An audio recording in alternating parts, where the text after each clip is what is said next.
Right, I'm going to read a poem by Joe Sanders called #Faces of Love. He was gardening, loved me always, will. I checked the time, 12 noon. Please, not midnight, him deep with wine, but cold beer in the heat of the day, also powerful. My mother loved me in spite of not, because, is this dearer? God loves me. What's in it for him? Faces of Love. #Faces of Love. Now, could we move on to Mohammed, please? Mohammed, are you going to sing Yes. to us, or are you going to sing to us, or versify us? Yeah, a little thing of mine to start us off, and then a couple of poems, 3 poems. Could we all mute, please? Thanks. Sorry? Here goes. Hello, friends, poetry time. It is really my party time. Great to see you here. I like to see you over there. Howdy, friends, it's time to smile. I like poems all the while. I like poems all the while.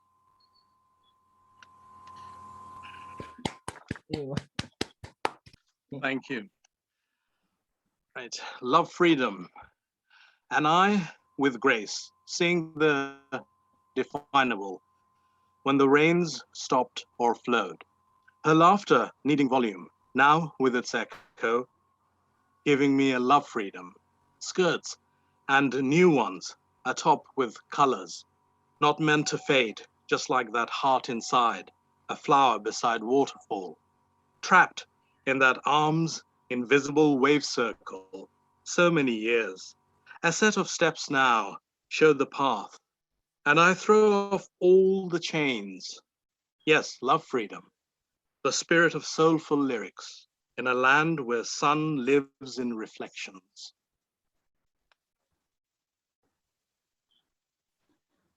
Thank you. Well done, well done. Thank you. Well And done. then, thank you. A little bit of a moan about the cold still persisting into May. End of that May. End of May. I don't see the deficits. The dregs of a cold season chose to follow parting winds. A glance at the forsythia leaves and a knowledge of approaching pier sites, happier robins and brighter streets never rankle. That living May with rain and cold that grabbed collars and dragged through chill surprising and bleak of grey earth moods. Now a gone wisp, in the channels of collective memory, collected by earth for any reference. End of May, good. End of some uninvited chidings.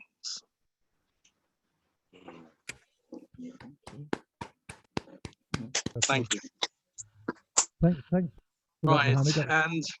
and anger against, yeah, and this is my righteous anger against some really villainous people, and to me unlikable people, and after that a little bit from Boris. Snakes, sons of vipers. He stood with a grin, his pajamas stained with jam, and begged to be accepted. My response was reflexive, wanting to jam some clips down his disturbing throat. Why violence? Why not? When pigs are ignored by the vipers, sons of snakes, snakes, sons of vipers. My righteous anger has everything to do with it. They brought down a culture with xenophobia, fear, and hatred as their faces showed signs of decay from overexposure to TV screen light. They did not tell those north of the border that friendship was the end of the year prize. He and they and others like them get what they deserve. I am completely livid with them. They deserve COVID, while I become Ovid. I tell them to move it, as they call me rabid. I just completely, I can't believe it. Oh, you run the whole gamut there. Yes, indeed. I suggest you stick to your gold wallpaper. Now, can we hear from Alan? Good evening, Alan. Good evening. Can you hear me all right? Yeah, that's Hello, fine. So this is a poetry, sorry, start again, the Croydon Poetry Challenge about names. And it's sort of Edgar Allan Poe meets Nick Cave. And it's called Anne Marie. We took a walk down to the sea, me and the beautiful Anne Marie. On the sand I stood as she danced for me, whilst her hair blew wildly in the breeze. She moved so provocatively, held me tight when we fell to our knees. I always felt she was the one for me, but she could be such a tease. So we danced and we danced down by the sea. I held close my beautiful Anne Marie as she pushed close provocatively. There were no words, just the sound of the sea. Her hair stroked my face as it blew on the breeze. I tried for a kiss. She pulled away, displeased. She was elusive at times, hard to please. To the sound of the roaring crash of the sea, our lips touched as we danced in the breeze. We rolled in the sand as we fell to our knees. If only she was not such a tease. She could be the one for me. But she did not listen to my pleas when I asked her to run away and elope with me. It was like my words blew away on the breeze. Holding tight, we rolled into the sea. When we stopped, she lay under me. I held her down with the weight of my knees as the sea washed away all her gasps and her pleas.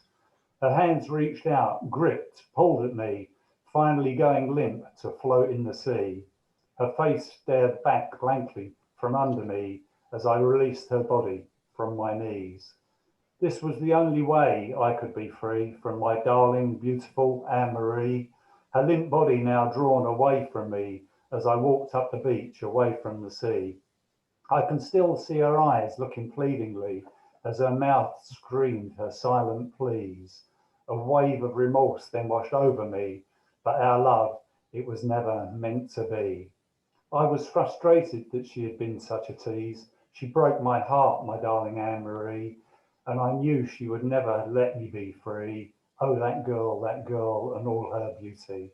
I now lay in my cell and can still hear the sea as those last moments haunt me repeatedly. I still see her body dancing provocatively as it floats away on the rise and fall of the sea. Thank you. Wow. That's an extended version of Delilah. Right. But very dark, Alan. You got another one for us, perhaps a little bit lighter? I have. This one's a bit surreal. It's called Leaving. She opened the door in her dressing gown. It was a strange place for a door. She gave me a smile. I put it in my pocket for later. She invited me into her living room. The walls were warm like flesh. She made me a cup of tea. Her lips were warm and she left a trace of lipstick around my rim. Up close, I could smell her perfume. When she had finished drinking, she put me down, telling me I was cheap and spineless. I took offence. She didn't care, saying she would replace it with a wall. Our conversation stumbled no matter how hard we tried to keep it on its feet. Silence reigned, and we both got wet. I told her I was leaving and returned her smile. She put it back on and showed me the door. It was nice, like oak with dimpled cake shop style windows. I left through this door. It wasn't right. I should have opened it first. I felt despair, but only one of them liked it. No longer in the living room, everything felt dead and cold. I was full of regret, yet I hadn't eaten a thing. Thank you. That was very, very witty, Alan. Very enjoyable and very witty, and lifted the mood after that first one, I can say. Really? Now, can we move to possibly the Caribbean, but certainly to Jane? Hi, Jane. Yeah, not the Caribbean at all. Right. It's raining coldly in Wanstead. Yes, I've got two poems, and one of them called The Invitation, shows that you don't have to go away from England to for a break. You can go to parts of England, because now you can't travel anyway. You'll have so much stress traveling. So this is an invitation to a place in Dorset called Othona. Don't know whether you've heard of it. It's a sort of retreat place. It used to be a house for nuns, and then a monastery, but it's still used as a place to escape for retreats or just a break. It's called The Invitation. It came out of the blue, this invitation. Would you mind, the email read, coming to Othona for our summer celebrations to share your stories, songs and poems? I saw you in action in the while back in Leamington, and it would be so nice to have you. So could you come? I wasn't sure. My memory of late played tricks. My stories, I felt, had all but deserted me. Besides, Othona Community by the Sea? Who or what was that? Most probably one of your 60s hippie communes, my cynical daughter quipped, and right up your street, I shouldn't wonder. Yet, Othona in Dorset by the Sea, I like the sound of it, but could I really negotiate on my own the dreaded M25, my nemesis of old? You'll be pleased to know that I made it to Othona, hours and hours after setting off, with a fair share of panic, many twists and sundry misturns. Ah, but Othona, nestling in woods, in full view of the sea, an altogether restful place, with caring and sharing as the norm, a place where year after year pilgrims return to replenish their well of hope and well-being. I found a warm welcome there, and through kindred spirits, the nourishment of laughter and much needed affirmation, akin to the balm of gentle rain upon a wilting flower. I left Othona 8 days later, indeed refreshed, and certain too that I would return. But I haven't gone back to Othona. I'm planning to. It's on my bucket list yet. And now here's another poem from some other place where I wouldn't be able to go now, but it would be in Mexico, in Oaxaca. I fell in love with this hill. Sunrise from L14. L14 is a sort of fortification way up on a hill. I have fallen in love, head over heels, not with a man, nor with a woman, but with a monumental hillside. The road through L14 winds high and deep, its heart a trampoline on which intrepid hikers bounce off their various desires. All around, extending as far as the eye can see, are mountain ranges squatting hip to hip, rotund silhouettes against an amber skyline. Behind them hides the sun, crouching, a playful magician, admiring his latest creations. Gingerly at first, he sets to work. Here a smudge of gray on the cheeks of a pallid cloud, there a rosy streak on expanse of pastel blue. He traces a fine crimson line which unfolds into a tapestry, through which he pokes a pinkish tongue before creeping out resplendent from his hiding place, to nestle between two cones, dripping vermilion red. At the same time, his hot breath turns the nearest mountain peaks into shiny lumps of purest ebony. Far below the sky, the city slumbers, a shimmering ocean of gold and green, but not for much longer, for the sun, all coin is gone, puffs out his cheeks and winking, fills the sky with blinding light. The walkers pause, despite themselves, to worship at the shrine of L14, and I too stand still, ever smitten, each time more deeply than the last. Thank you. Well, thank you, Jane, and for making Leytonstone sound so exotic. Brilliant. Wonderful. And can I just welcome Ted and Lorraine and John, and I think we've got our full complement now. Okay. Zainab. There's a lady called Zainab who was going to join us, but she's not here yet. Now, can we move to you, Lorraine, please? How are you? Have you got all your poems ready? I have, yes. Thanks very much. Yeah, I'm ready. No, hello, everyone. Not that Lorraine. Can you hear me okay? Not the Steve Rushton version of Lorraine. I meant Lorraine Sachs. Oh, sorry. Who's underneath you? One underneath you, Lorraine. And you're going to hear from Lorraine any second.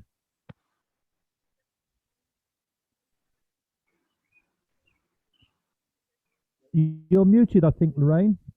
There's no sound. Lorraine, there's no sound.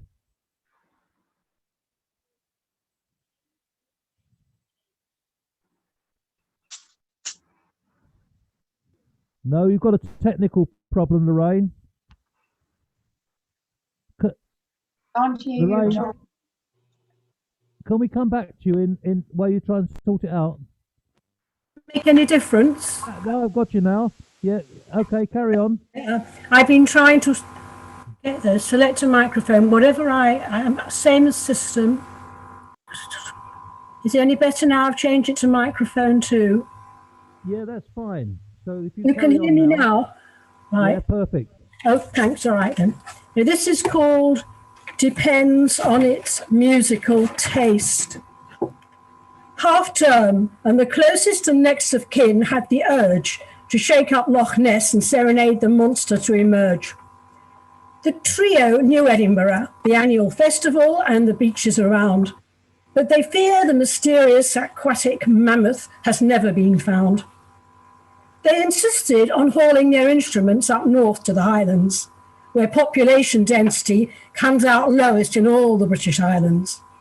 Just a mere 8 folk may thrive in the same square kilometre, unlike LB Hackney, where 14,681 oxygen-starved have to share. Excited with glee, they watched what was piled in the car. Pa was doing the driving, and he had his own unique agenda.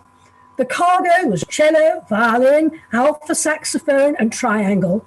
It was voted the driver needed something noisy to dangle. Mum and the brood flew up to Glasgow to transfer. Their chauffeur was there. He felt refreshed. He had a whole 11 hours to himself to spare.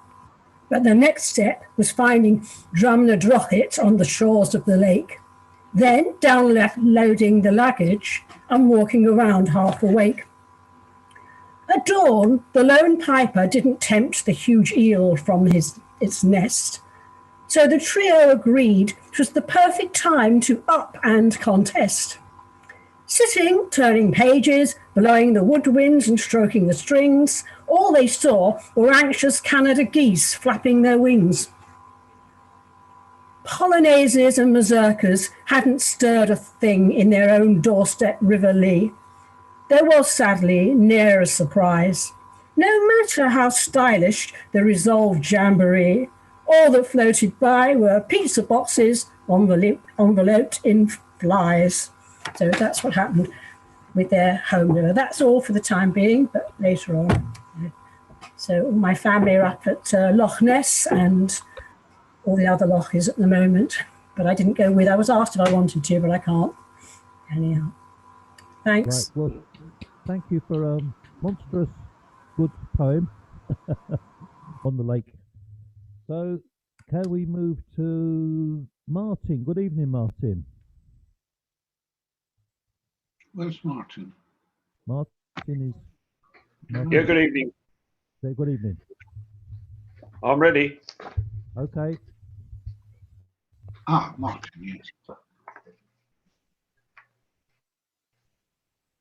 Surely you can't forget me. So this is a couple that actually are in the book.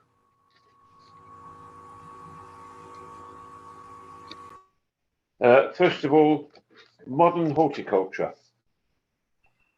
In the heart of a garden, a pane is dissolved by a surfeit of colour and light. Obscured by this gluttony, senses delight. De Fallia's Bright Nights in the Gardens of Spain does a similar thing for the ear. The mind is anaesthetised. Trouble recedes, like the gardener's enemies, wildness and weeds. A well-managed garden burns colour all year. Apart from the publicised blooms, there's aureate, maculate, evergreen leaves that the casual winter observer deceives as the synthetic flowers in corners of rooms. Contrivance and artifice, art which needs lopping and training, effort and strain, in the echoing avenues, vistas of pain, of pruning rank growth in your gardener's heart. And this one is a rondo, Insomnia. All night the wind claws at pains within the mind. What sustains the restless in their endless quest? Each heart's an illegible palimpsest, obscured by guilt and copy stains. A dried leaf with brittle veins, an old memoir and remains, man's spirit's breath which cannot rest. All night the wind of thought explores the twisting lanes, tears at idleness its soul disdains. Eternity beckons from the west to travellers with their guest, all night the wind. Thank you. That will do for this half. That was very, very good. I enjoyed that. Very well structured and beautiful language. Thank you. So where are we going on to? Now we're going to Steve Rushton, who is posing as Lorraine.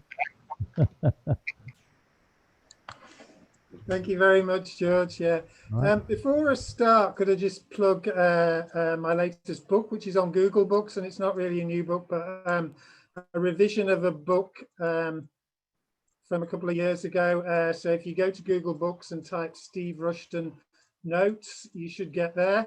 Although the full title, not that snappy, is Notes on Considering English Translations by Christopher Marlowe and John Dryden from Ovid's Amoras 1.4, 1.1 and 2.19. But for Google Books, it's just shortened to Notes for obvious reasons.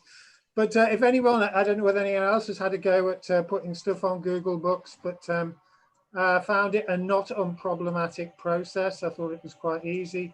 So if anyone wants any tips, please feel free. I'd just like to read a short poem. This half, I've got a slightly longer one, the second half. And this poem references 16 other rather famous poems. So perhaps you may get some of them. There's just first lines or key lines from famous poems kind of thrown in there. And the poem is called Ancestors. A single voice, the perfect eye, all sensitive, intuitive, a solitary commentator on our lives. Romanticism was and is, in spite of many movements since, we still have this, the single voice, the perfect eye. I wandered lonely as a cloud. How do I love thee? Let me count the ways. I like my body when it's with your, I hold with those who favour fire. I thought that love would last forever. I was wrong. I hope to see my pilot face to face. Because I could not stop for death, when I have fears that I may cease to be. As I grew older, I lie on my back at midnight. Now, as I was young and easy, I know why the caged bird sings. I am in need of music. Traveling through the dark, I found a deer. I saw the best minds of my generation. I am silver and exact. I have no preconceptions. Yes, you have. Thank you. Squeezed a few titles in there, Steve. Very nice. Thank you. You got more for us? Now, I've got a longer one, which I'll leave for the second half, George. Okay, thank you, Steve. Vivian. Hi there. Vivian. Hi. Okay, I've got two. First one is, it's a nature poem, but it starts off quite angry, but it ends up happy. So nice happy ending. So first one is nature. Nature doesn't shout or scream at you when you go wrong, are depressed or angry, crying in frustration when life isn't going right. Nature doesn't argue when you've had enough, wants some space from everyday problems, doesn't judge or find fault, refreshing change when stress happens, allowing space and thought to filter through. It is always there, always listens, with bird song and leaf fall, absorbing your resentment. Lets your mind calm down, unwind and take stock. Time to observe, listen to the sounds taking place around you. Nature, a great calmer, without saying anything at all. Okay, and my second one, I went to the Outer Hebrides a few years ago because I've got ancestry there and I absolutely adored it and I want to go back there. And I wrote a poem about all the things I found nice that I liked about it, and I just called it Hebrides. Dark mountains shimmer on the horizon. Sea glistens, the smooth surface, not relinquishing its hidden secrets from beneath. Mysterious stone circles dot the landscape. Crofts lie abandoned, open to the elements. Both have their own beauty. The distinctive aroma of peat is everywhere, still used as winter fuel. The old ways continuing here, though all around has changed. Magnificent sandy beaches stretch for miles, with not a soul to be seen, except the odd cow sunbathing. The rocks tell their own story. Banded gneiss and granite outcrops litter the beaches, charting the history of these unique islands, unlike anywhere on the mainland. Mountains, lochs, wild scenery, not unlike the surface of the moon. Weather changeable in minutes, from a beautiful sea to an angry one. The Hebrides seduce you, entice you back again and again. Part of England, yet like a foreign land. Thank you, Vivian. Thank you, Vivian. Beautifully expressed. Lovely. Thank you. You took us there. Now, this is Crystal Palace calling Coventry. Come in, please. John. Coventry. This is sent from Coventry, or sent to Coventry. We're about tomorrow in Coventry, we've got our big launch where all the local radios are going to be playing the same sort of thing. And we've all got to stand outside our houses at 21 minutes past 8 tomorrow evening, and all have our radios all blaring so that the whole of the city seems to be full of music. That you can see that next Wednesday on BBC 4 at 7 o'clock. There's a what we're doing is going to be shown on BBC 4 on Wednesday the 9th. Yep. This little book, Telling Tales, from the Coventry Writers Group. I've got my poem in here about a chap called Philip Larkin, who it says, Philip Larkin was Coventry's most famous poet.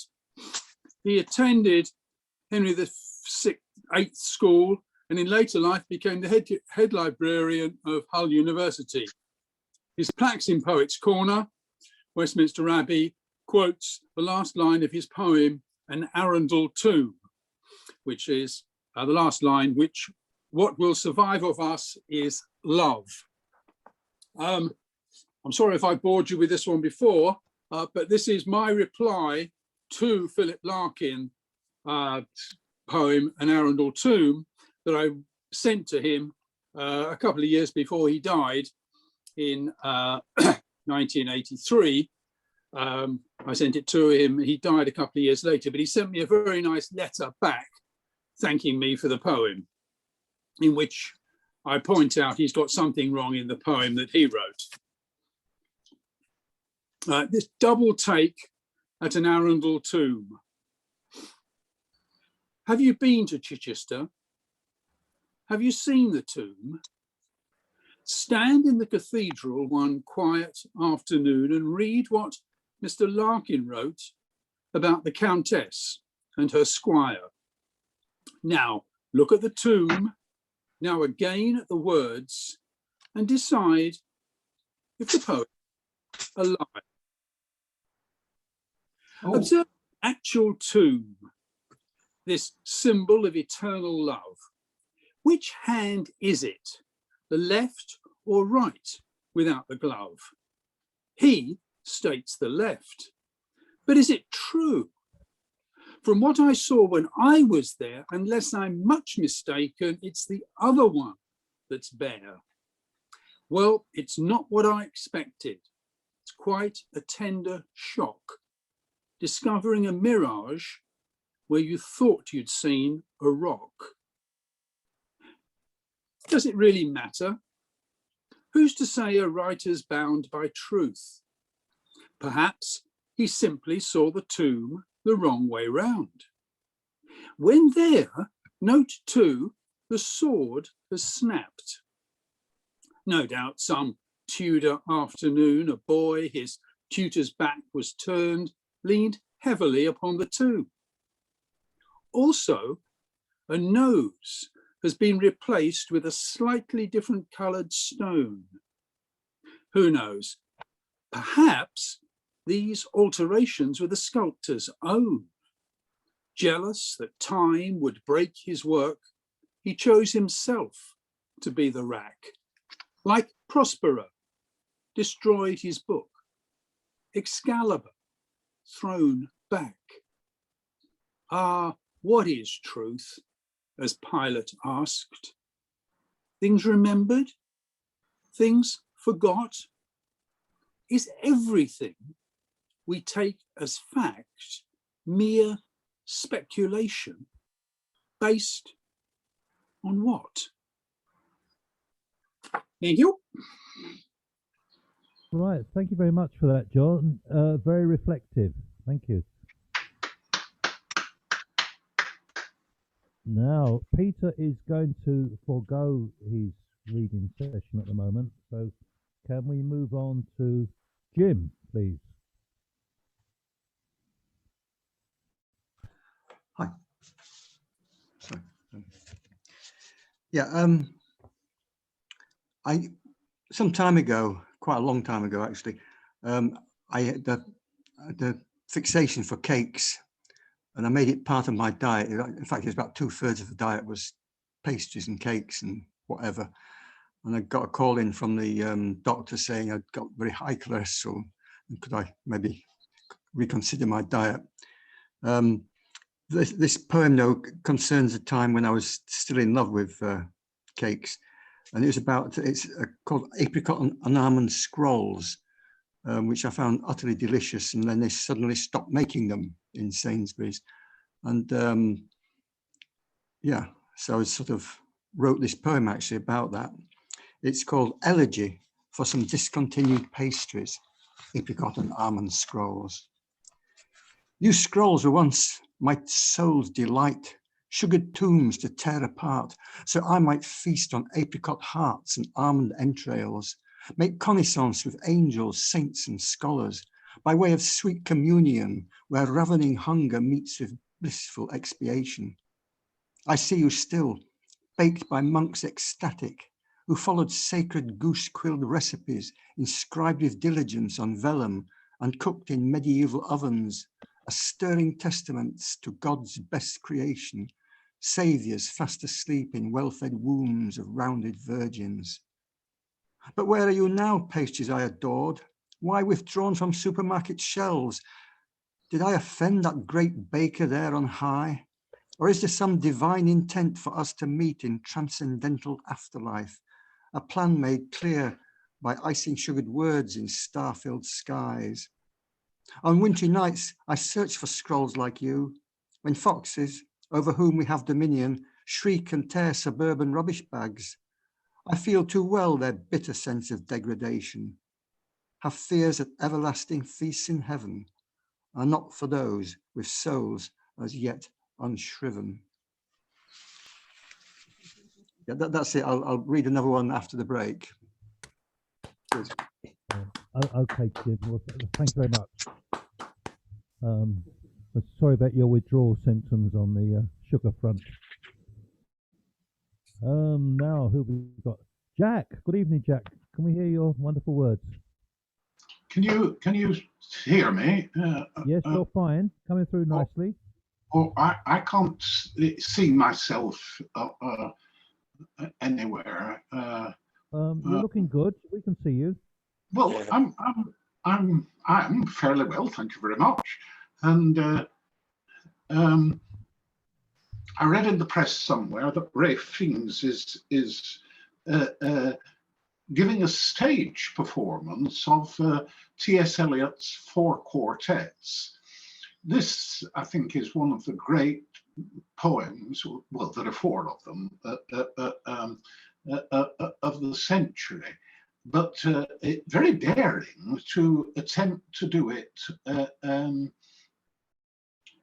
on stage with movement and lighting added into it. But what I would like to do, please, I'd like to read an extract. It will only have to be an extract because they're rather long, each of the 4 poems. But here is an extract from the first of the 4 quartets. It's called Burnt Norton.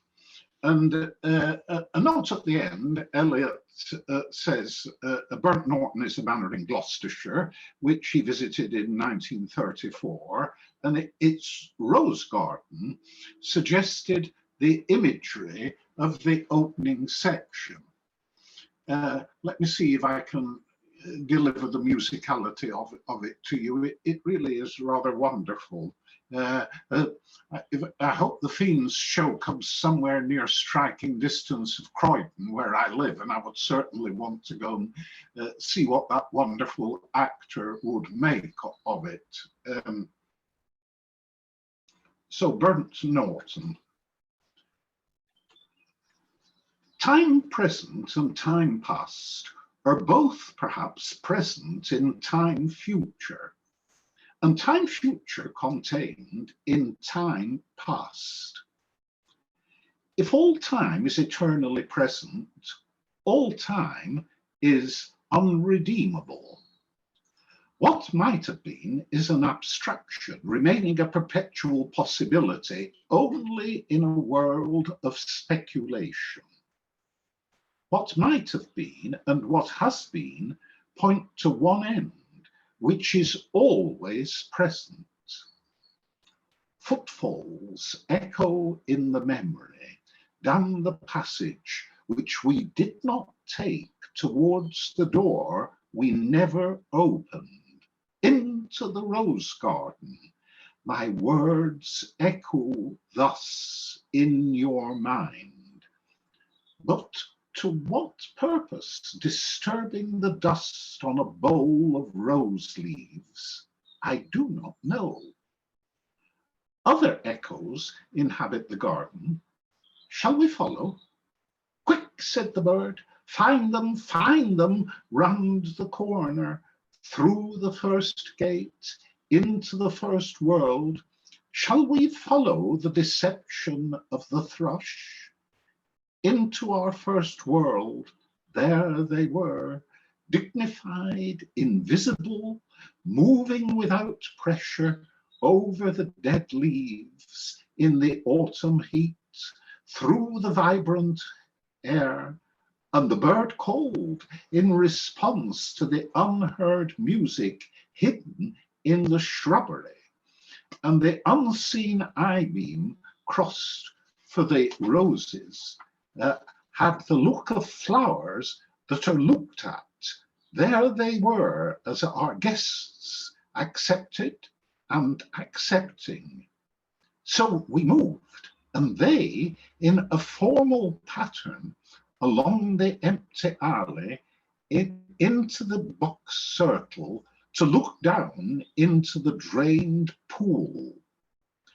Dry the pool, dry concrete, brown edged, and the pool was filled with water out of sunlight, and the lotus rose quietly, quietly. The surface glittered out of the heart of light, and they were behind us, reflected in the pool. Then the cloud passed, and the pool was empty. Go, said the bird, for the leaves were full of children, hidden excitedly, containing laughter. Go, go, go, said the bird. Humankind cannot bear very much reality. Time past and time future, what might have been and what has been, point to one end, which is always present. You read that very well, I thought. Yeah, beautiful poem. I tried to give it the musicality which I hear. If you were reading it, you would give it a different musicality, and I can't wait to hear what Ralph Fiennes does with it. He's so good at this sort of thing. I heard Jeremy Irons do that in Oxford in January, just before the lockdown. It was just a straight performance in the Sheldonian Theatre, although he did have long leather boots on, which I think added to the drama of the occasion. Very nice. I'm sure it would. Now, can we hear from Steve Junior? Steve, how you doing? Yeah, I'm fine, thank you. How are you? I'm good, thanks. I'm going to read 3, George. That's fine, that's fine. This one's called Jesus.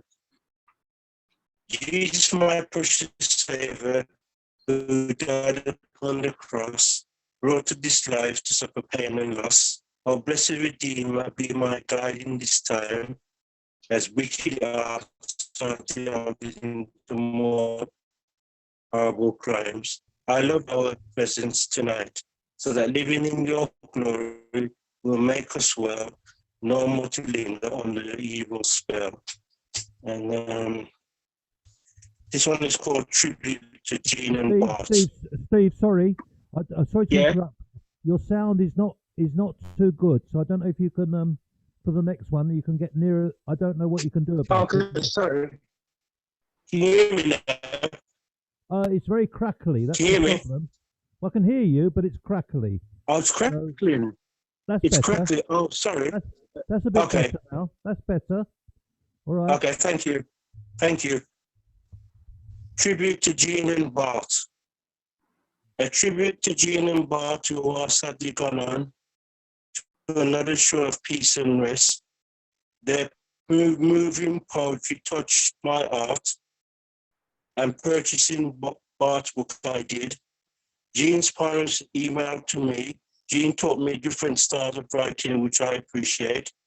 A respect for 2 people, which I certainly had. Sadly missed they shall be, but their legacy has uplifted my writing very much. And the final one is called Library. Into the library I venture, as this library experience had me hooked, looking for the appropriate books of my liking, scampering through religion, biographies, and sports books. The library, a vast appeal of my learning criteria and credibility, a learning institution which is so vital, essential, and meaningful.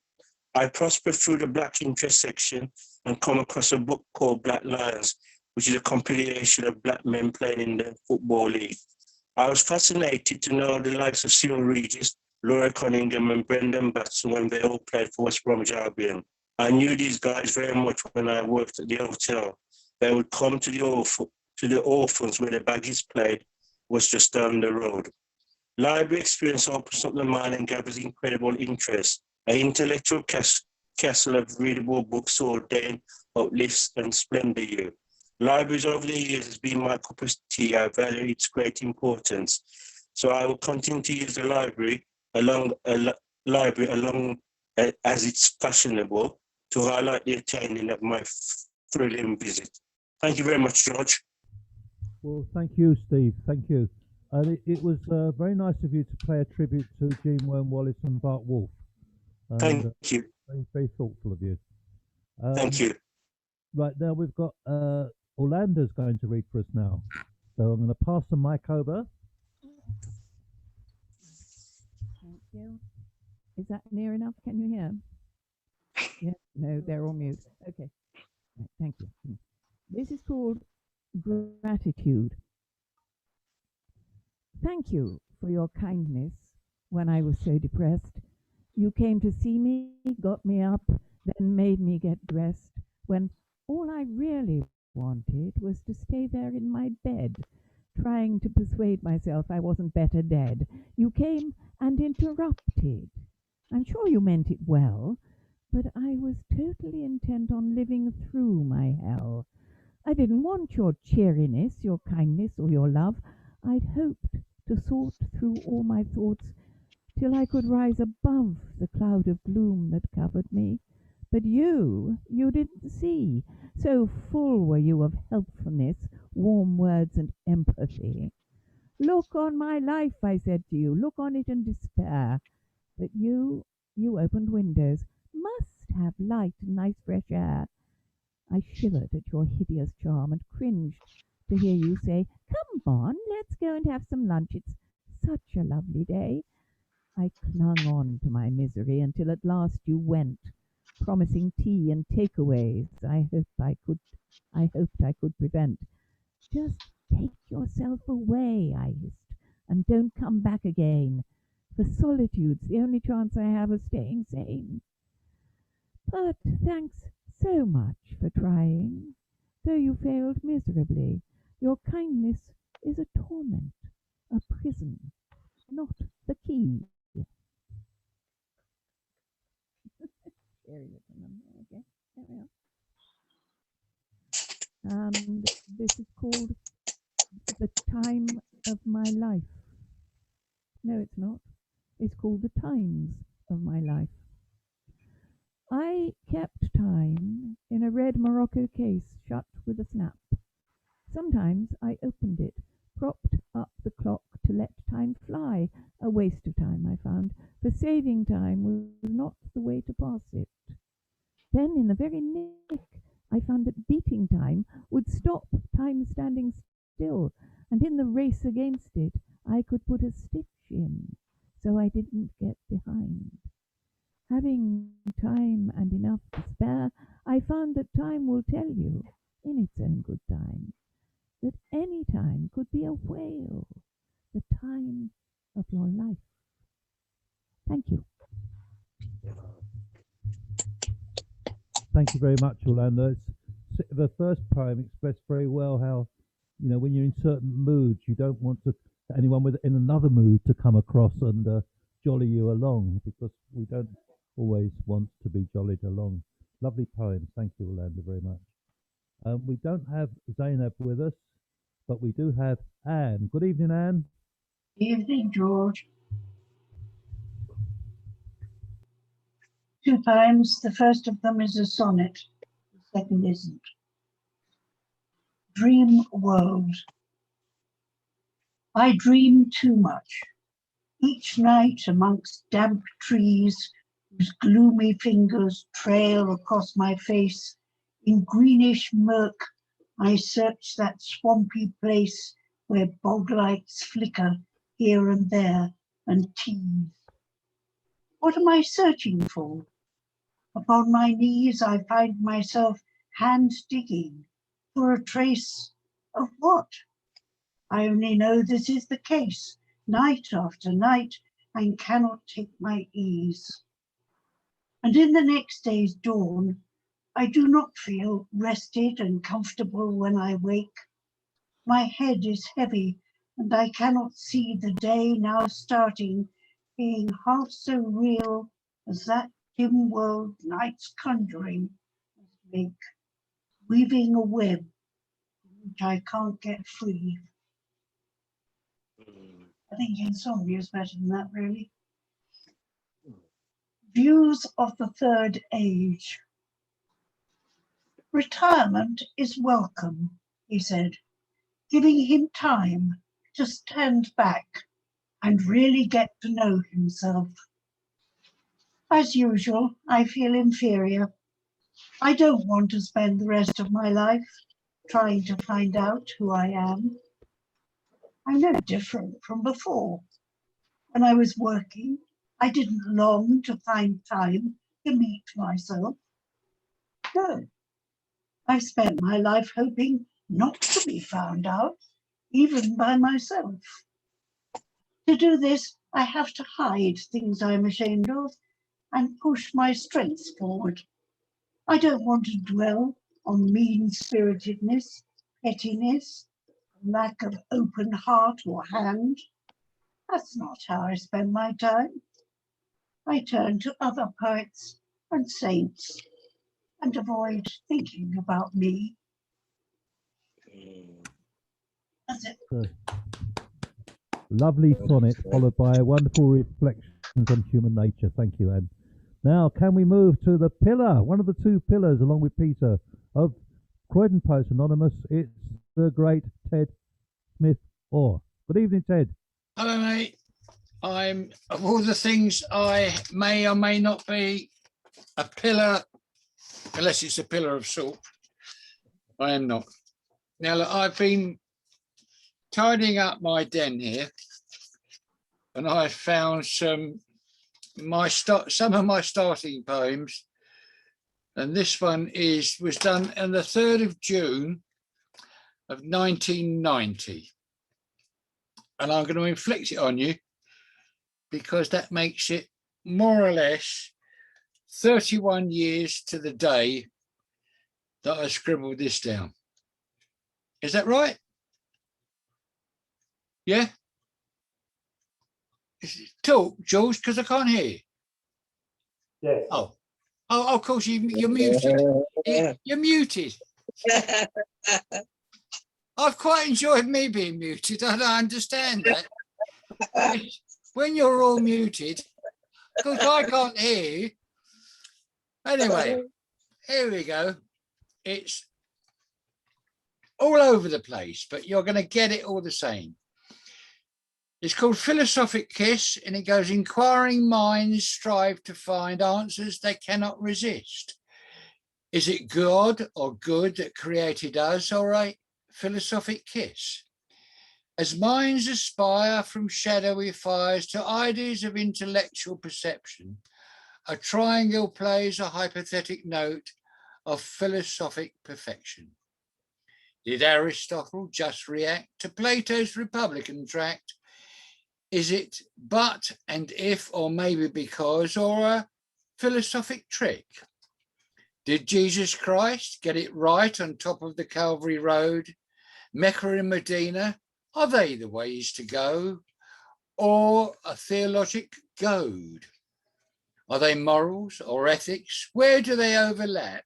Can anybody tell me this is a philosophic trap? Descartes recreated greater fuss, declared that we're all double. Then let's react to him. He's a philosophic puzzle. Oh, Eureka, said Russell clearly. He didn't have a clue. Wrote books on nothing. Oh, he's a philosophic blue. Scientific probabilities tight, mathematics pure, finite, which disappear into infinity. Now that's a philosophic kiss. And that is the end of that poem. Well, that just shows you how versatile poetry is. Pardon? that shows you how versatile poetry is. You can explore Yeah, philosophy. It suffers from beginners many things, and that is you try to do too much in one poem. Such is life, Ted. Yeah, right. You got another one for us?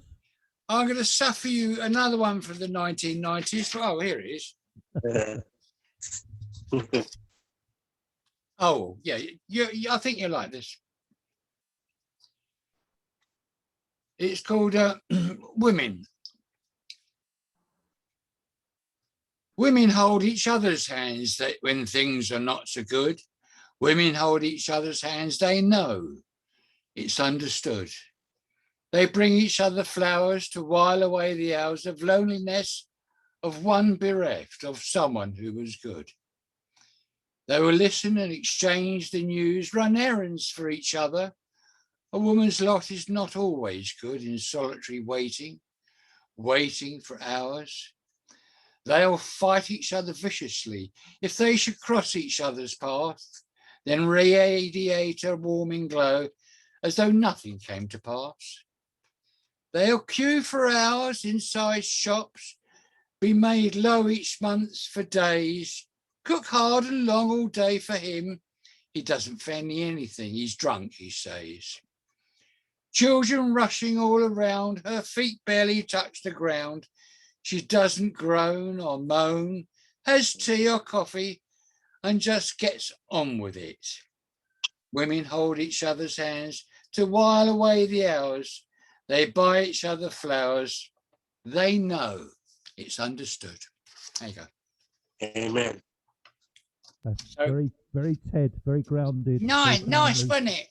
Yeah, lovely, lovely, lovely, lovely. We love it, Ted. Yeah. So that's a lot. Thank Thank you for listening. You're welcome. You sure you don't want to do another one? Okay. Right, to finish off the first half, someone threw out 24 random words at me and said, can you use these words in the order I've given to you and make a poem out of it?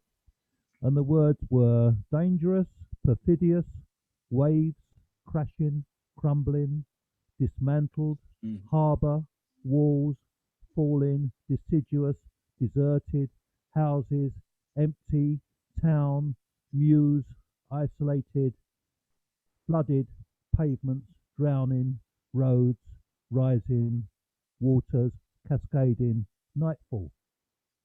So those were the words in that order, and this is the poem. The emperor gazed from his vast conquest to that awful land across the sea and asked himself the question, how can such people be dangerous to me? This nation of shopkeepers, perfidious Albion. I'll send them waves of my old guard, their crashing boots and the marching song of the Marseillaise. We'll see their crumbling lines of broken men, dismantled cannon and slain horse. They'll find no safe harbour, just a mighty humbling, a breaking down of walls and men, and a falling of the mighty, like the leaves of deciduous trees that will not bud again. We'll see the battlefields deserted, the houses blasted down, the streets will all be empty in each hamlet and each town.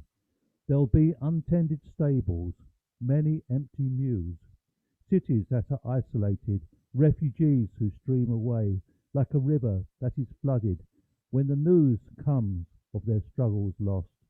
From pathetic, crowded pavements, they will rise no more, just drowning in their sorrows for what the war has cost, knowing there are no more roads to take. Phase 2. Did you write that? Hang on a minute. Oh. Against the rising tide of La Grande Armée, to wash the waters of England away in a new cascading history. Yet all these dreams were shattered before his sad nightfall. By the field of shrunken, blooded, battered ranks of blue, a final Waterloo that spoke of plans of dominion being well and truly through. Yes, I did, Ted. Boom, boom. Wow, incredible, good. Break time, everybody. Talent Yeah. has no bounds, sir. No bounds. Oh, right. Brilliant.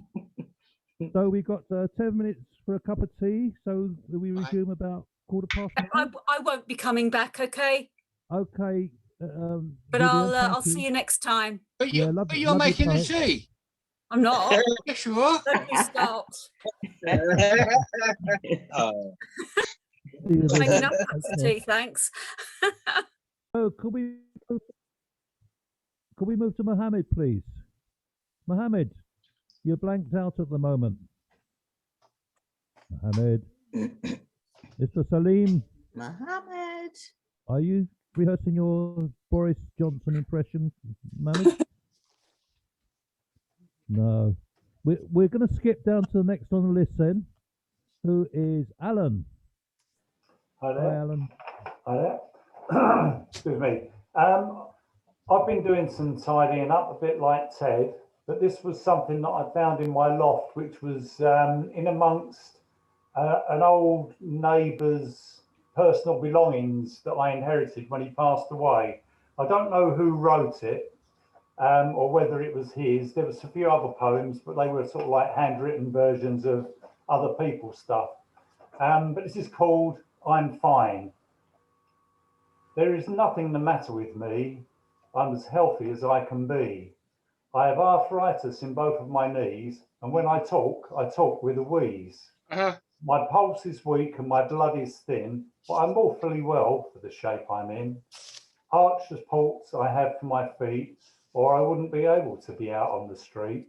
Sleep is denied me night after night, but every morning I find I'm all right. My memory is failing, my head's in a spin, but I'm awfully well for the shape I'm in. The moral of this, as my tale I unfold, that for you and me who are getting old, it's better to say I'm fine with a grin to let folks know the shape we are in. How do I know that my youth is all spent? Well, my get up and go has got up and went. But I really don't mind when I think with a grin of all of the places my got up has been. Old age is golden, I've heard it said, but sometimes I wonder as I get from bed, with my ears in my drawer and my teeth in the cup, my specs on the table until I get up. Ere sleep overtakes me, I say to myself, is there anything else I could lay on the shelf? When I was young, my slippers were red. I could kick my heels right over my head. When I was older, my slippers were blue, but I still could dance the whole night through. Now I'm old, my slippers are black. I walk to the shop and puff my way back. I get up each morning and dust off my wits. I pick up the paper to read the obits. If my name is still missing, I know I'm not dead. So I have breakfast and go back to bed. Hooray! Brilliant. Really good. Swinging pensioners. Well done, Alan. I don't know where it's from, but I like it. Yeah. Have you got another one for us? I have. This one's for all you curry lovers. It's called Burglary in Bombay, and it's based on my local takeaway menu. It all happened while Shabzi was Vindaloo. Thankfully, his naan was out. The door was barged and the bedroom ransacked. There were palaus scattered everywhere. This had been a two-man job, a local rogue and Josh, his accomplice. Nothing mattered to them. They were just a couple of cheeky chapatis. There was nothing dull about their lives. They would dispose of their ill-gotten gains through a local drunk, biryani. Bindi and Shabzi had been lucky, not too much was taken. Bindi had a niramish with them on the stairs, but she didn't realise she'd been burgled, although she made a mental note of the two men who she thought looked down on their madrasses. And before she knew it, they had disappeared like ghosts. It would only be a matter of time before they were apprehended. The police were keen to put an end to their crime spree. The next day, they got a tip-off and laid in later. Detective Nimbu Chingri had them cornered, exclaiming, "Alu, alu, alu, what's going on, Panir?" Finally, happy with their arrest, Nimbu Chingri wrote his report. The pair would not believe that they persandered in jail. Their postures sagged. They were not happy chapatis. Thank you. A hot spot for crime, eh? Well done, Alan. Thank you. Thank you. Lovely. Now who we got? Jane. Hi, Jane again. Hello again. I'd like to share a song with you. It's a Dominican, a Francophone song. Islands of Martinique, Guadeloupe, St. Lucia, Dominica. And it's a goodbye song, because from the 1920s, there was lots and lots of migration to Cuba to work in the cane fields, to Panama to help build the Panama Canal, to Florida, to Trinidad, where they had a pitch lake, so there was a lot of work. And then from 48, as you know, to England, to the mother country. And whenever anybody went away, everyone would come to the seashore, no planes in those days, and they would wave goodbye, dressed up. There's an artist in my book, an artist's picture, very flamboyant, the headdress and the dress. He's used flowers and leaves to make it, but they would dress up, the gold earrings and gold chains and everything, and they'd go and wave goodbye. And it was adieu, because they didn't know whether they'd ever see that person again. When they went away in those boats, no one knew if they'd see them, so they'd come to say goodbye. And because it's in French Creole, I'll give you a quick resume. It's a young woman who has heard that her sweetheart is being conscripted in the French army to go and fight. And she is absolutely out of her mind of worry. And she goes to the governor of the island and begs and pleads, please don't send him away, please, please. But he says, sorry, everything has been signed, the boat has dropped anchor, and it's too late, he's got to go. And so she removes her brace, her headdress and her beautiful dress of clothes, her earrings and everything, and goes into a kind of mourning, says goodbye.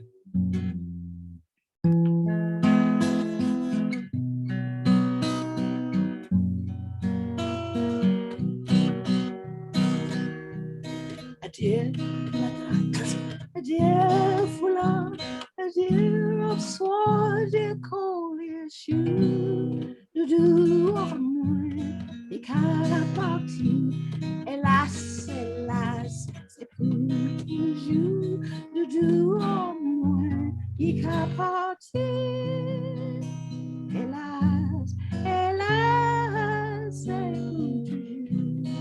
My sweetheart's going off and it's forever. Bonjour, monsieur le gouverneur, mon vieux faire pétition. Commandez-vous la permission pour laisser de moi à moi. Commandez-vous la permission pour laisser de moi à moi. Non, non, mademoiselle, il est trop tard, la consigne est déjà signée. Doudou, à vous, il qu'a parti, le navire, je la rouée. Doudou, à vous, il qu'a parti, le navire, je la rouée. And that's when she says goodbye to all her finery and goes into mourning. Adieu, madras, adieu, flag, adieu, grandeur, adieu, collier, chou, doudou, à moi, et qu'à parti, hélas, hélas, c'est pour toujours, doudou, à moi, et qu'à parti, hélas, hélas, c'est pour toujours. Would you like to join me humming, just humming the tune, yeah?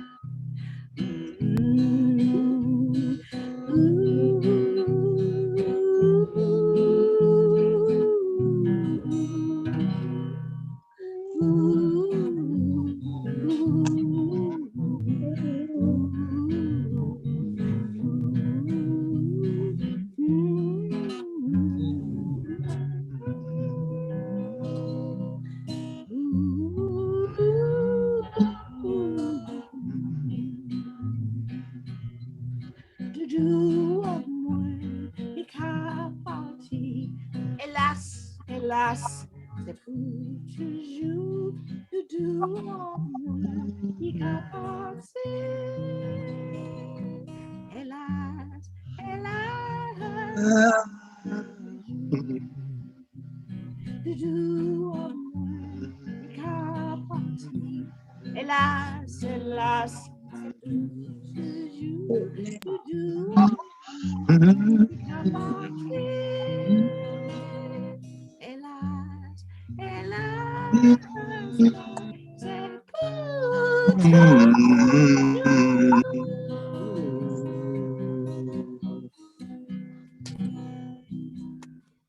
Oh, wow. That was Beautiful. so sweet and poignant. Redolent It's not used nowadays because everybody flies, right? Hardly any boats going off, so they don't get dressed in their fancy clothes to wave goodbye. A beautiful song, Jane. Yeah, you know, Orlando's saying as well, it's a lovely song. It's kind of redolent of the Caribbean where there's so much partings and separations, isn't it? And Absolutely, absolutely. And if you're going back to the 20s and 30s, when people are going off, usually men who go off to Cuba for the Panama Canal, in Florida to pick the oranges. So they go off, the men, and usually sometimes they never return. They quickly get a new partner, wife, and forget the wife and children left behind. So there's a lot of sadness, adieu, meaning farewell, not even au revoir, not even till we meet again, but farewell. And very, very often they never saw these men again. Right, that's made this evening a bit special. So thank you for that, Jane. Thank you for listening. Thank you. Yeah. Can we move to Lorraine, please? Thank you, Mohammed, for joining in. I heard you.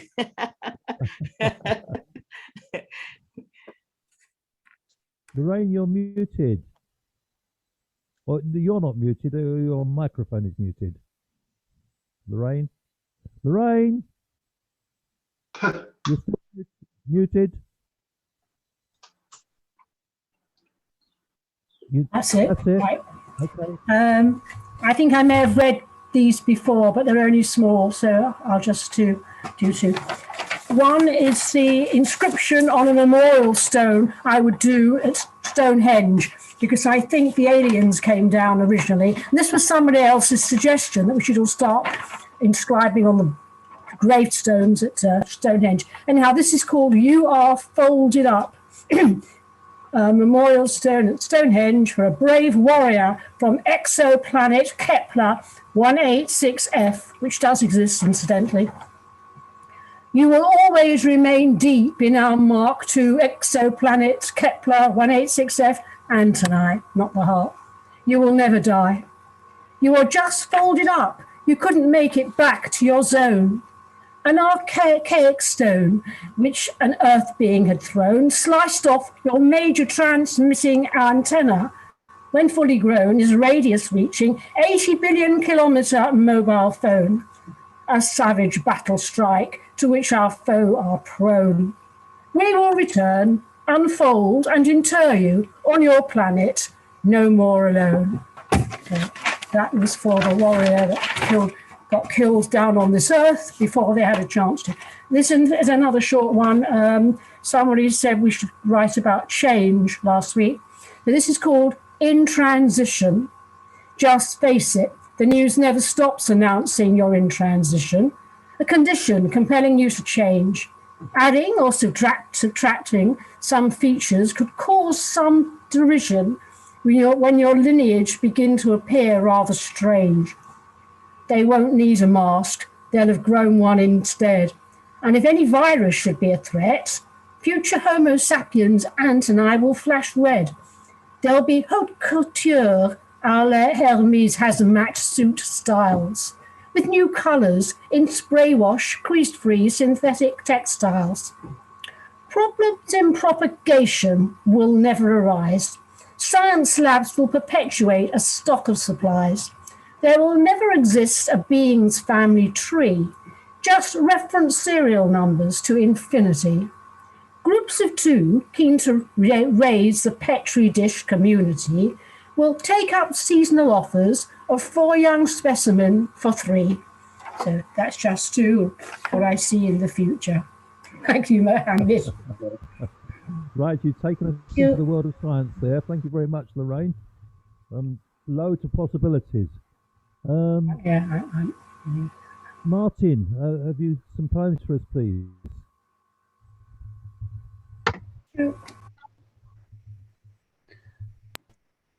Yeah. A couple of newer poems. There's one that I wrote after visiting Budapest. In fact, I've actually put the date down here, 16/5/2016. So it's 5 years ago. We were on a cruise. This is Empty Shoes. There's an epigraph from Exodus chapter 3, verse 5, which is Moses at the burning bush. Take your sandals off your feet, for the place on which you're standing is holy ground. And this is about an artwork on the shores of the Danube. Scattered beside the Danube, many shoes, mostly women's and children's, lie or stand, a poignant reminder by an artist's hand, cast in metal. We all ask, now whose shoes are these? And lest we later lose that horror, replaced by something sweet and bland, tell each other what those darkest hearts had planned against God's ancient people, wretched Jews who stood along this bank awaiting death. And has humanity now laid aside such cruelty and hatred? History teaches us it hasn't. Our own inflamed foul breath still devours. Persuasive voices deride the godly, suffering spawning by their speeches. This is on a slightly lighter note. This is Tea at the Ritz. A rare and subtle joy, great delight for every sense. Attentive waiters hover among the glitterati. Exquisite guilt leavens our pleasure. We feast and dither, sipping our tea, traditionally brewed with pots and strainers, nibbling delicate fingers of bread with exotic fillings. Further food soon follows, cakes and scones. Each mouth lingers over sumptuous fare, our plates replenished promptly, till we exceed our daily ration. One calculates how many of the famished will be sated for the cost of one such meal. Still flow migrant streams with undimmed passion, while politicos preach with warm and fruitless zeal. Thank you. Very nice. Thank you, Martin. Okay. Thought-provoking. Now we're going to go over to Chichester. Thank you, George. Hi, Steve. Yeah, I just want to read one poem, which is very much a draft. It was started this week and is unfinished, so there's probably problems in it, but let's give it a go. And it's called A Perfect Job. For 30 years or so, he was a part-time further education lecturer. And by part-time, I mostly mean a day a week. And usually it fell on Thursday. Wednesday night, he'd do the preparation, often reading up on this or that art movement, Dada, pop, expressionism, fluxus.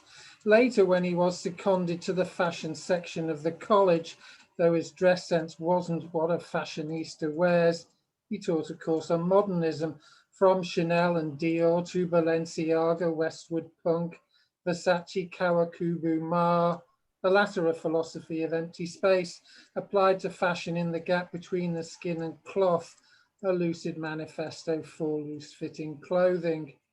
On those Wednesday evenings, worlds of style will pass before his eyes in pictures, texts and concepts. Half asleep, he'd dream about their form and context on the morning train and tube, and walk to college, passing Turkish supermarkets on the way. The Simids, olives, bread and dolmas, perfect luncheons, hurried ones. A swim came first, they had a pool. It really was a perfect life, a day a week. Yet his colleagues thought quite differently, but they were there 5 days a week. He had a class and taught from 10 till 4. They were designers, artists in the making, needing theory, history to reinforce their education. Half of them were scallywags, but interested as long as he could capture their imagination with a thought one might apply to practice. Once he changed the course and everybody wrote a manifesto for their art and fashion. Lucky one was he in this. The syllabus was flexible, encouraged learning for itself to think and think. This thinking's not just tied to jobs, career advancements. 4 o'clock the students went and he could mark their work in peace, be done by 5, and then in heaven London opened up for him as Thursday evenings were the time for private views, an exhibition, wine and beer to drink for free, invited crowds along with sundry hangers-on, his friends and me. For if you haven't guessed, I am his alter ego writing all this semi-witty poetry. And from the college trains were easy. Yes, he'd fall asleep, but wake before his stop. And then, well, that's the subject of another poem. This is but a prologue for. But what is wit? My alter ego said. My teacher, train commuter, simit eater, lager drinker, private viewer, tender drunk. It isn't this, I'm sure of that. And why not write about my more considered thoughts, reflections of a restless mind? Or something on these lines. The problem, I replied, is your attraction is inaction, not inaction, dull reflection. What you do is what I write on, not your thoughts. Of course, the two will intertwine, but always with an emphasis on doing what we like to do. But where's the wit in that? I think that what you think of wit is light on problematic verse that hovers undisturbed by gravitas. Perhaps you're right. My use of wit essentially is absence of what poets want, a dawning moment, wake-up call from everyday activity. Well, I, of course, am contrary in nature. Thank you. So much in that, Steve. A beautiful rhythmic flow of consciousness. Thank you very much. Enjoyed it. So we're going to move to Coventry. John. Oh, hello, London. Hello, and hello, Chichester. Didn't realise there was somebody from Chichester, because that was what my Larkin poem was about in the Arundel tomb that's in Chichester Cathedral. I think. Yeah. Okay. I'm going to read one of the scenes from Joseph and His Amazing Crystal Palace. And this is Building the Crystal Palace from my play. And just to say, Joseph Paxton, 1803 to 65, who designed his Crystal Palace to house the 1851 Great Exhibition in London's Hyde Park, was a Member of Parliament for Coventry, 1854 to 1865. He also created Coventry's 1847 London Road Cemetery, that is going to form part of the 2021 Coventry Heritage Park. A lot of money being spent at the moment on brightening the whole thing up. And yeah, if you happen to be passing through the Midlands anytime in the next year, do pop in and I'll show you around Coventry. But anyway, this is from Joseph and His Amazing Crystal Palace, Building the Crystal Palace. These two characters, Fox and Henderson, they were the people who were the bosses of the construction company, Henderson Fox, that built the Crystal Palace in Hyde Park. Building the Crystal Palace. We need everyone to help us through the autumn, winter, spring. We must work together quickly, no more time for arguing. Round the boundary of the site, first put up a wooden fence. But the public want to see it. Charge them half a dozen pence. Stoke the fires of Midland's forges. Heat the pig iron. Let it run molten into casts for columns, wrought and hammered into trusses, manufactured by the ton. And for glass, let's go to Smethwick. Leave it all to chance. They can blow it, roll it, cut it. Not enough? Well, go to France. Bring the parts by rail to Euston. Pickfords, cart them to the park. Stake the ground with rough precision, 8-foot spacing that'll mark where the hollow columns go. down the length of Rotten Row. Bolt the lot together tightly like a vast Meccano set. Get the roof on quick, it's winter and the weather's getting wet. Take the fence down, use as flooring, leaving gaps between the wood so that we can sweep the rubbish underneath and gone for good. Look, there's sparrows in the roofing. Found the driest spot in town. What about the ladies' dresses hit by droppings, dropping down? Dare not shoot them. Break the windows. Can't use gas. We'll breathe it too. Wonder if their majesties might know of something we could do. Queen Victoria, we believe the man to help us out of this appalling jam is the Duke of Wellington. Duke of Wellington. Sparrows, Sparrowhawk them, ma'am.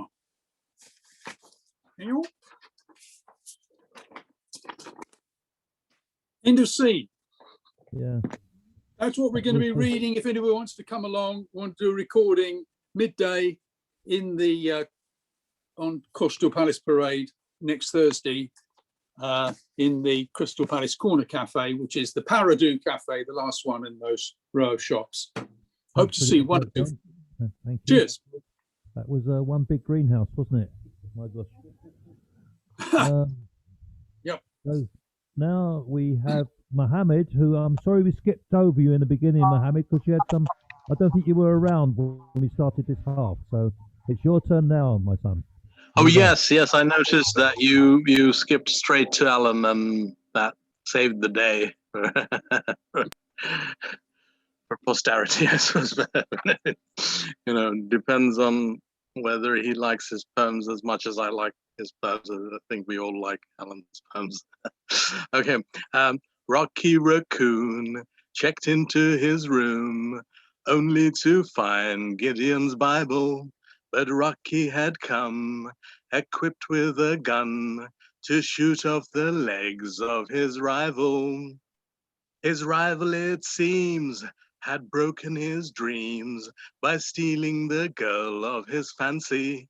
Her name was McGill, and she called herself Lil, and everyone knew her as Nancy. She and her man, who called himself Dan, were in the next room at the hoedown. Rocky burst in, and grinning a grin, he said, "Danny boy, this is a showdown." Now Daniel was hot, he drew first and shot, and Rocky collapsed in the corner. Rocky Raccoon, he fell back in his room, only to find Gideon's Bible. Gideon checked out, and he left it no doubt to help with good Rocky's revival. I sing it because it's one of John Lennon's hated songs. He bitched about it. He said he didn't like it. So every time they're giving me a post about John Lennon not liking one of his songs, I'm just singing the Beatles. Yes. I love all the tunes. I love all the tunes. Okay, so story time, a little bit more of storytelling. The pure version of self. Heard the more perfect version met an end the other day, that he could not keep going like he used to during the days of matches and points. He was always on top form, was he not? A symbol of human perfection, eager to be number one at being the best among men. The prizes he won, prizes for being pure of heart, walking among mortals, never boastful but stern, telling truths about God's kingdom, the terrible cup, the den of thieves. Excellent in resolve, never one for greed or ego, charitable to that extent, wanting favors from God. Heard that most perfect version couldn't hold on to life no more. The COVID corpses burnt round him. He blessed and himself exited without notice.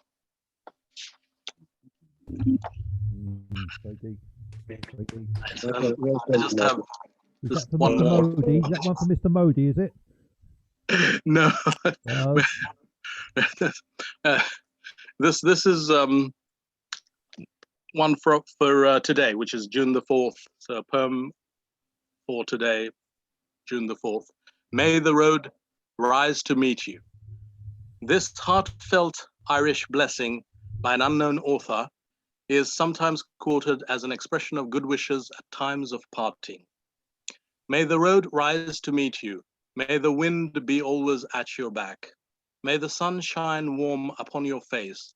The rains fall soft upon your fields. And until we meet again, may God hold you in the palm of his hand. May God be with you and bless you. May you see your children's children. May you be poor in misfortune, rich in blessings. May you know nothing but happiness from this day forward. May the road rise to meet you. May the wind be always at your back. May the warm rays of sun fall upon your home, and may the hand of a friend always be near. May green be the grass you walk on. May blue be the skies above you. May pure be the joys that surround you. May true be the hearts that love you. Thank you. Very nice to have it. From A Land of Poets. Wonderful poem, that. Thank you. So now we're going to, as they say in Monty Python, and now for something completely different, it's Jim.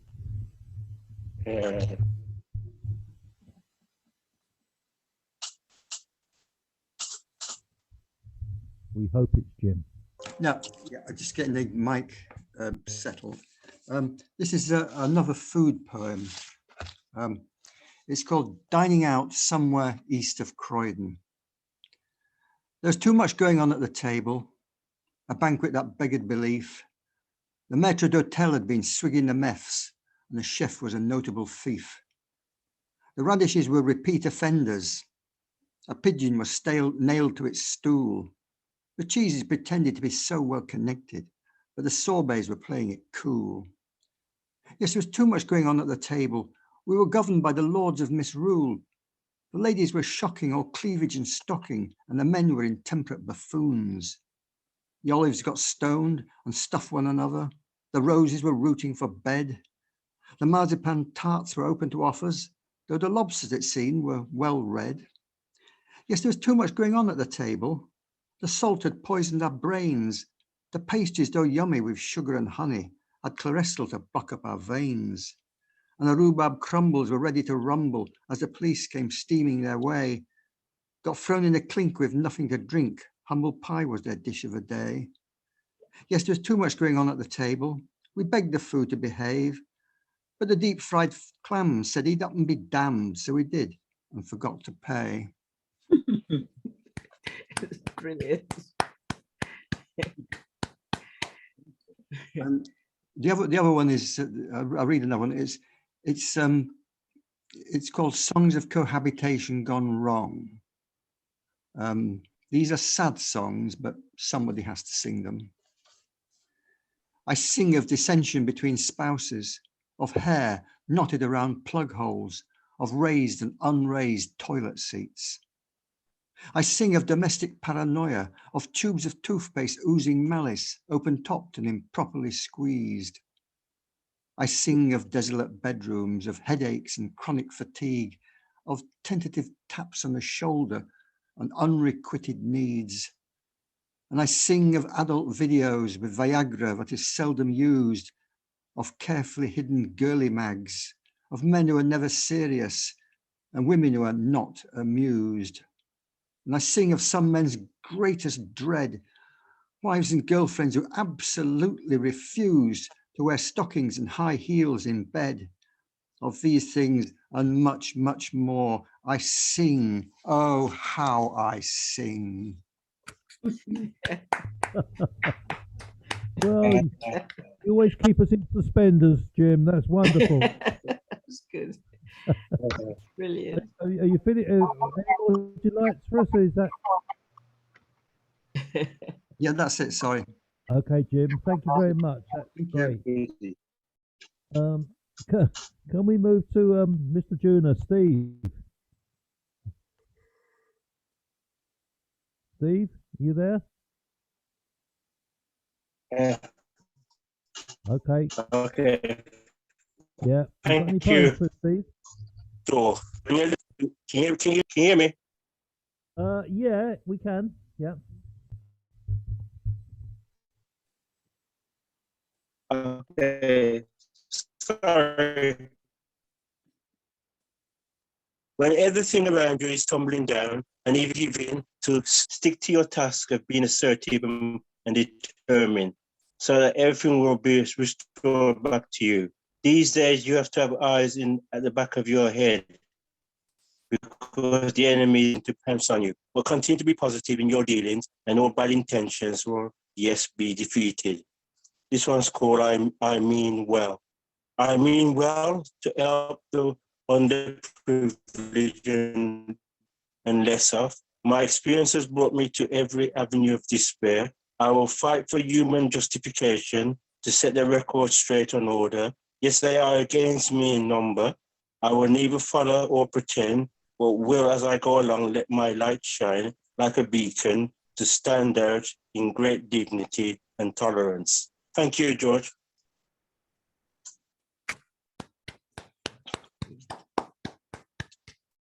Well, thank you, Steve. Thank you very much. There's a lesson there for us in those wise words. Thank you. Thank you. Yeah, we're going to bring Orlando now, please. Orlando. Since everybody's been doing advertisements, I thought I'd join in. Sorry, but this, ladies and gentlemen, whoops, can you see? Is I hand it to my assistant. You see, is my book. Look, I wrote a book, a whole book, all by myself, and it was published in May. And it's quite a thick one, yes. And it's for young adults. Well, you're all young, aren't you? I mean, you could read it too. There we are. And you can get it from, let me tell you this. Oh, what is it called? It is called Leaving England. Publisher's choice, not mine. Crap title, but never mind. Good book, mind you, good book. You can get it from Amazon, oh God. And where's the other one? Waterstones, even W.H. Smith's. And it's by, I said that, didn't I? Oh, Orlando Marsden. Yes, me. Right.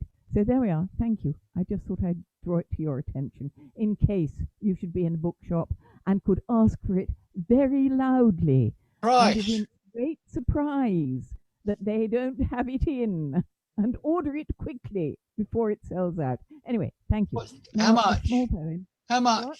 Oh, I don't know. Pounds and pounds. It doesn't say. I've only got what do you call it?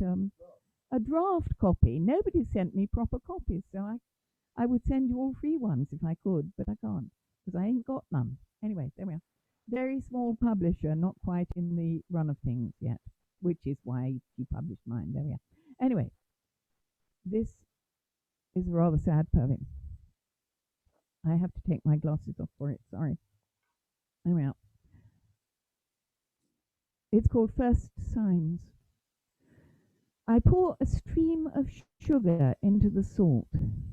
Your mind's on higher things, friends comfort me. You're losing it, my children caution me.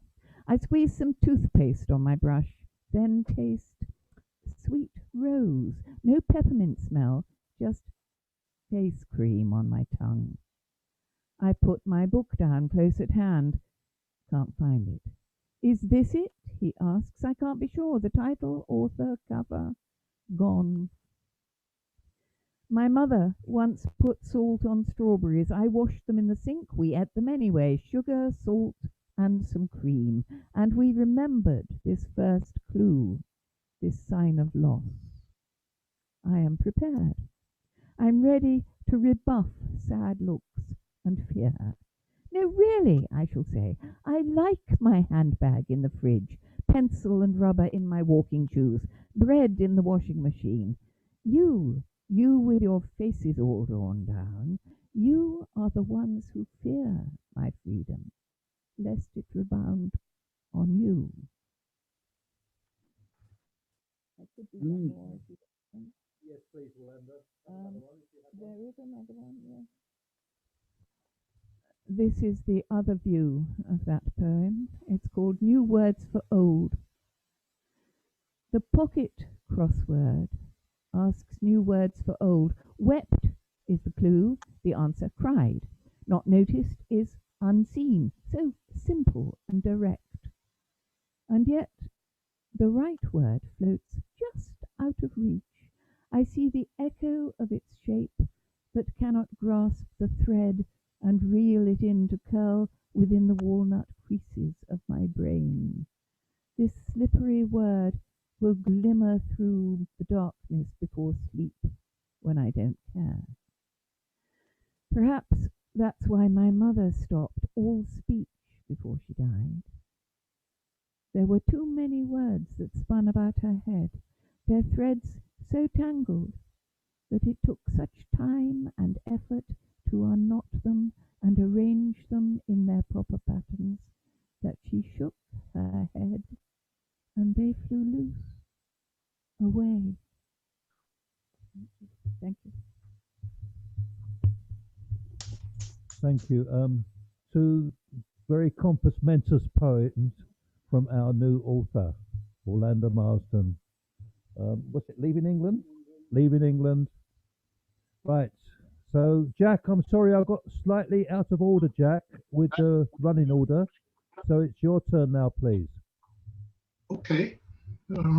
Well, let me see if I can capture something of the musicality in the last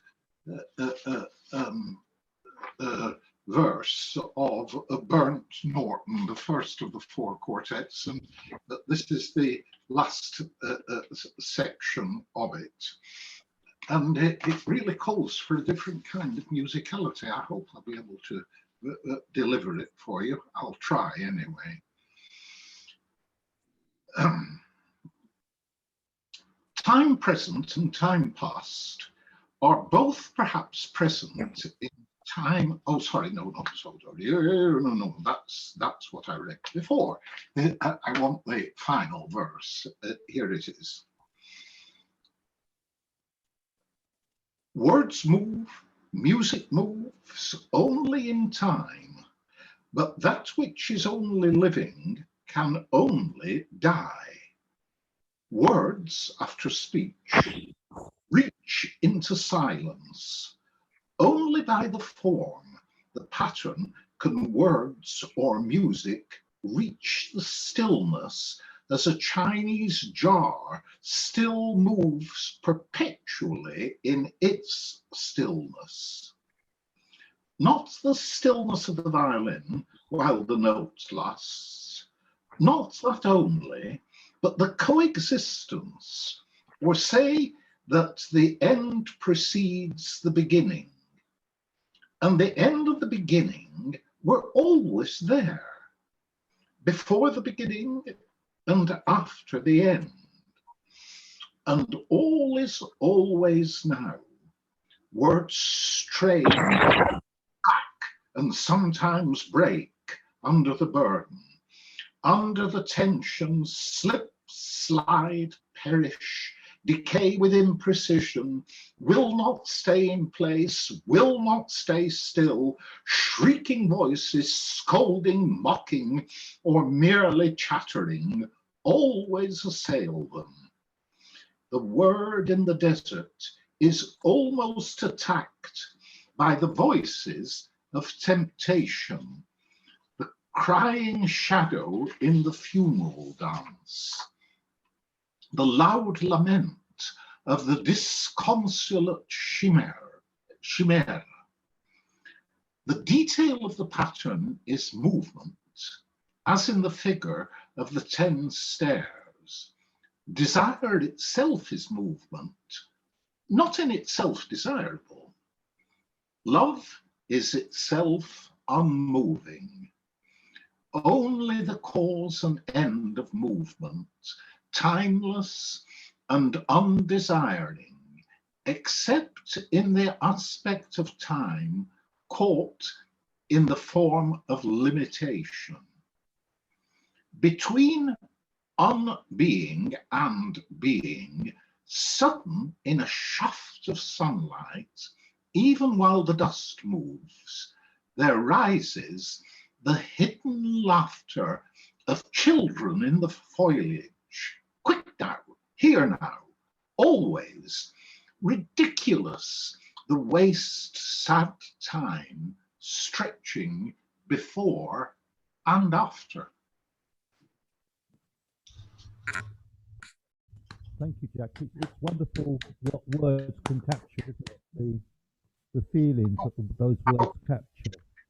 Mr. Elliott's wonderful music into that. It's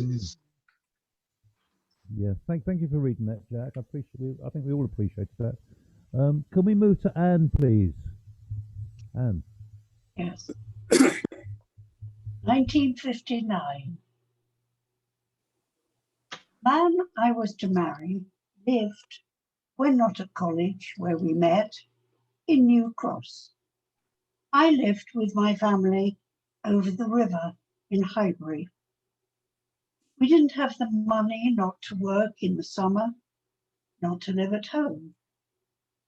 He worked for the British Council. I was a waitress in the Cardoma. After work, we took turns to take the new route master to each other's house, returning still coatless, for it was a long, hot summer, on the last bus of the night.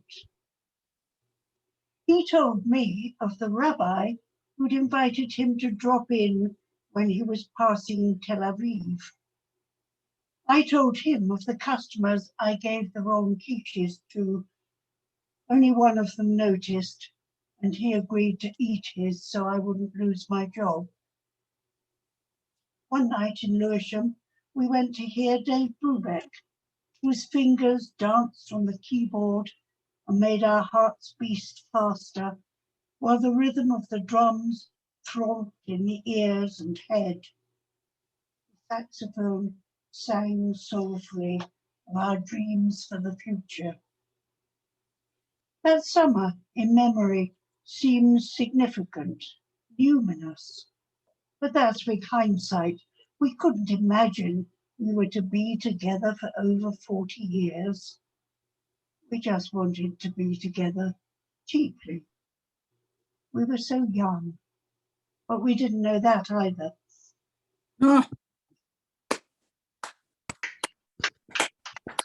That's wonderful, Anne. Poet's dilemma. In my head, there lurk the first two lines of a verse. And skulking close beside it, two closing lines rehearse. But there is no middle. There is nothing to unite the end with this beginning. I cannot get it right. The first two lines flew off right out of my head. The ending of the poem, without the rest, was dead. And so I had to leave that riveting first line, and also those which promised an ending just as fine. They've gone to be recycled in a poem yet to be. Next time there'll be a middle. Just you wait and see. Very nice. That first poem, you have a wonderful gift of making it ordinary, very, very romantic. So it was a lovely poem. Thank you, Anne. So we have the great Ted, who's been dusting down his early works. No, he's dusted down now. Are you dusted, Ted? Yeah, I'm trying to buy Thingy's book. Thingy's book. Oh. And it's sending me all on Amazon. It's $8.99, girl. It's $8.99. Yeah, we thought it was.